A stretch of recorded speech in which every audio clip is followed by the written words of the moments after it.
बिस्मिल्लाहिर्रहमानिर्रहीम। बेटा आज हमने न्यूमेरिकल्स करने हैं चैप्टर नंबर 3 के, जिसमें हमारे पास आता है कि a force of 20 newton moves a body with an acceleration. मैं पहले बता दूं आपको कि ये मैंने कंप्लीट न्यूमेरिकल्स की वीडियो बनाई है, आपने सिर्फ वही करने हैं जो स्मार्ट सिलेबस में शामिल है। तो ये एक force of 20 newton moves with body an acceleration of 2 metre पर second square what will be its mass.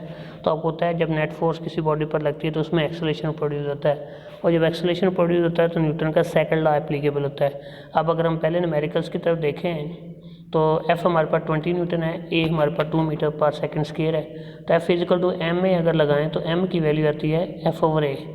F और ए की वैल्यू पुट करने से हमारे पास आता है 10 kg। सेकंड जो न्यूमेरिकल है वो है the weight of a body is 147 newton what its mass. अब आपको पता है कि जी की वैल्यू जो है वो आपको ऑलरेडी पता होनी चाहिए 10 मीटर पर सेकंड स्क्वायर।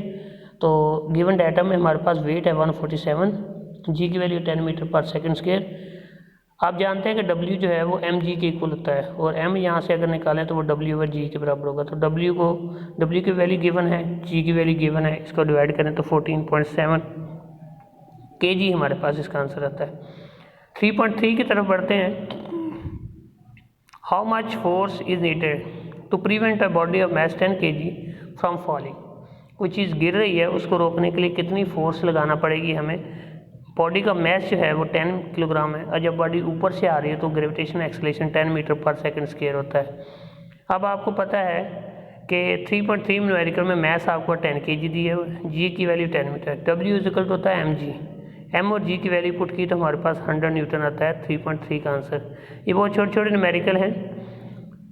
3.4 न्यूमेरिकल्स की तरफ बढ़ते हैं। Find the acceleration produce by force of 100 Newton in mass of 50 kg।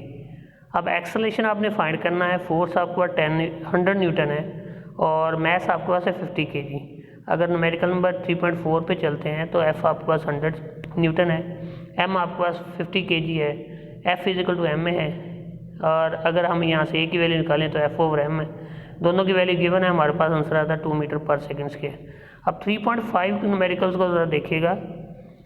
A body has a weight of 20 newton, how much force is required to move a vertically upward with an acceleration of 2 metre पर second square.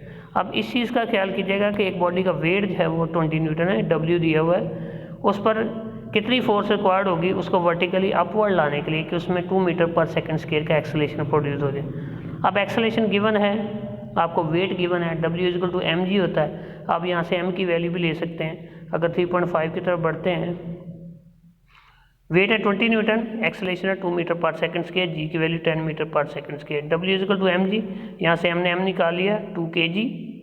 F is equal to M में से answer निकाला acceleration produce की force का, तो हमारे पास आया 4 Newton. अब देखें पहले नेट फोर्स क्या होती है। अगर किसी बॉडी पर फोर्स लगाई जाए तो पहले तो उसके वेट के बराबर फोर्स लगानी पड़ती है, फिर उससे ज़्यादा लगानी पड़ती है जो इसमें एक्सेलरेशन प्रोड्यूस करती है। जो ज़्यादा लगाते हैं उसे हम नेट फोर्स कहते हैं। अब नेट फोर्स आई 4 न्यूटन, तो टोटल जो सारी फोर्स होगी वो होगी 20 + 4 24 न्यूटन। तो आज के लिए इतना, अल्लाह हाफिज़।